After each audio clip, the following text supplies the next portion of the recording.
here. Happy Friday. I hope you are ready for your weekend. Saturday looks like it's going to be high in the 60s with some sun, so it might be a day to put on a jacket and enjoy some sun outside. Today we're going to look at two workouts today, deep clean and Cindvee. Cindvee is like a twist on Cindvee, and we'll talk about that after deep clean. First, you're going to start with some barbell cycling. You're going to build to a heavy complex of 3 power cleans and 1 thruster. This should be completed unbroken, touch and go. You shouldn't, your hands shouldn't leave the barbell if you want to make the weight count. Here is an example of what I am looking for. Roll the tape.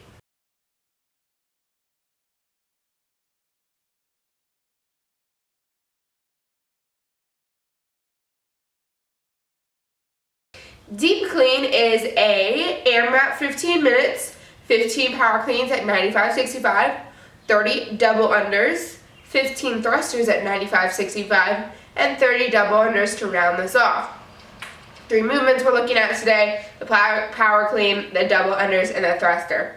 For the power clean, the hips and the shoulders should rise at the same rate as your heels are pressing down equally in mid-foot to the ground, and arms are straight until you rapidly extend those hips and legs. Once you extend the hips, it is followed by a shoulder shrug and a pull under with the bar with your arms, catching the bar in a partial squat.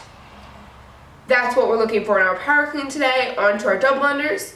Hands will be slightly in front of the hips and keeping those elbows close. Let's work on these today. We published an article on our members page about how to master the double unders. I know a lot of you want them, and I've tried, and to be honest, it does take practice. For me, it took practice outside of the gym to get my double unders. So really, practice makes perfect.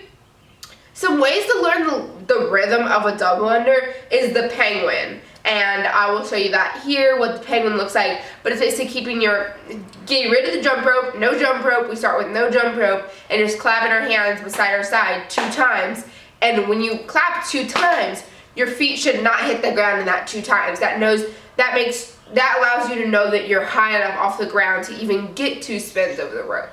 Then you just have to mess around from there, try to jump high enough. It's a combination of high enough, rhythm, and speed of your ropes. But basically, once you get off the ground, you should flick your wrist 2 times to get that rope going 2 times.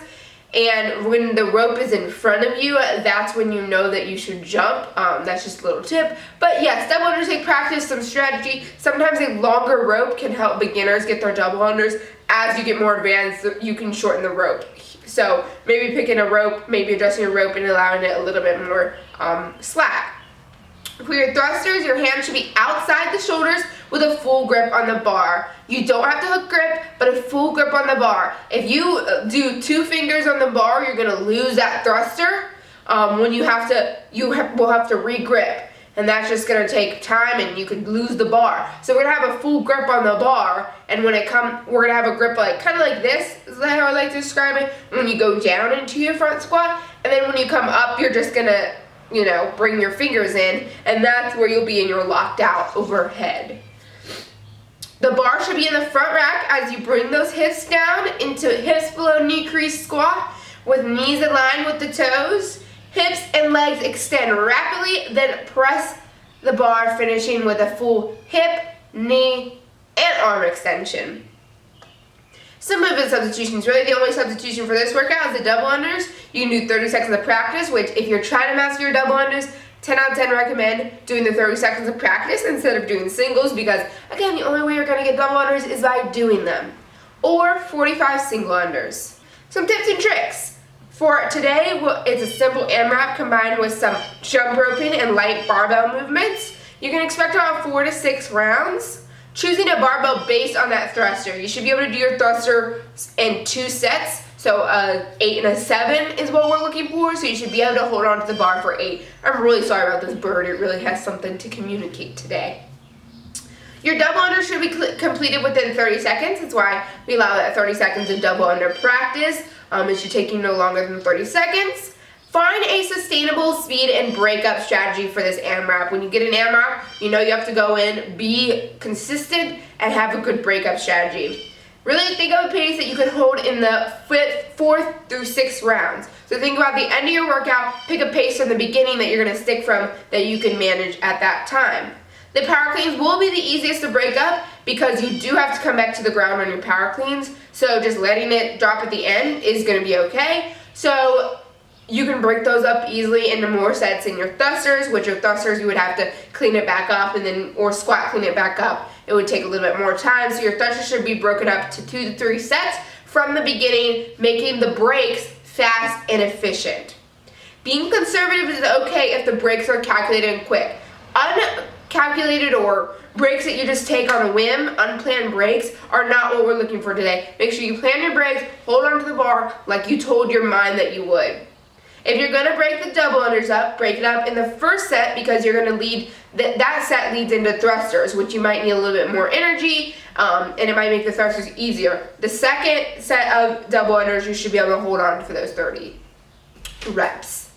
On to Cindvee. Cindvee is an AMRAP 20 minutes, 5 strict pull-ups, 10 push-ups, and 15 air squats. On the minutes 0 through 10, you're going to wear a pack or weight vest. Minutes 11 through 20, you're going to do body weight. This not only gets us ready for Murph, but it also is a very much replicated from Cindvee. The only real difference is you're wearing a pack or vest, and you're doing strict pull-ups instead of kipping pull-ups. For Cindvee, you do kipping pull-ups usually. Some movement details, guys. We have 3 movements today: the strict pull-up, the push-up, and the air squat. For the strict pull-up, your chin should be over the bar and the elbows should be locked out at the bottom, keeping that held position not only from keeping you from slight kipping, but also to have a more efficient pull-up.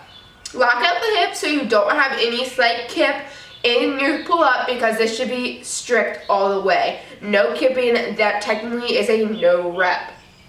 For push-ups, chest should hit the deck and elbows should be locked out at the top.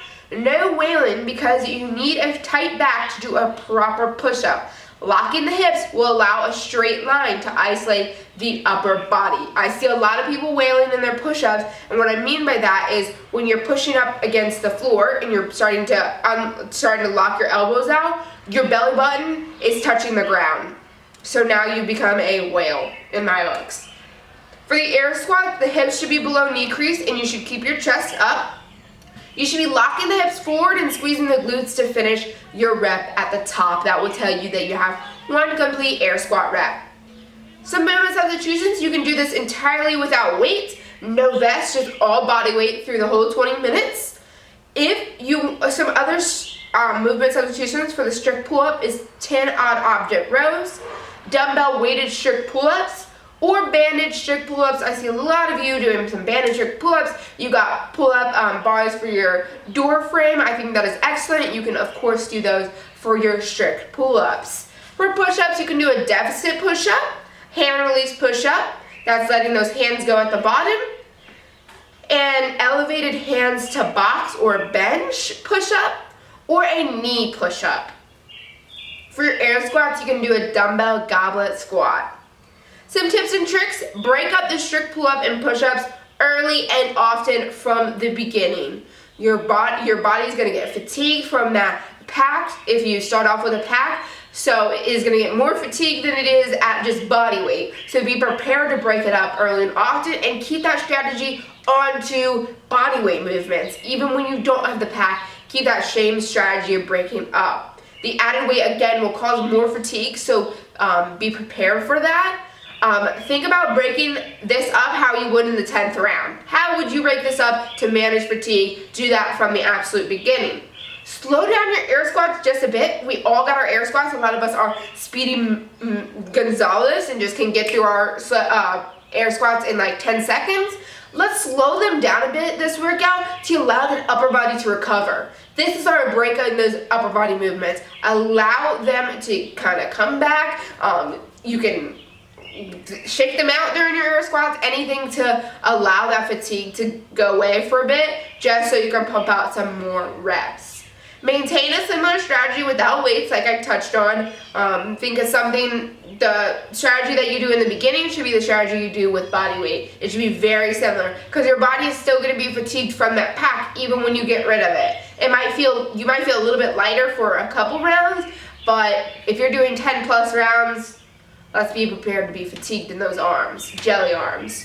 Choose a weight that allows you to complete push-ups and pull-ups within 3 sets. So then keep in mind, I hope this was helpful. If you guys have any questions, please let me know. I do these videos simply for you guys, just to help you out during this time. I know it's a weird time. We're all trying to adjust and, get in some kind of routine. So let me know if you would like something added to these videos that would make them better. I'm always up for suggestions.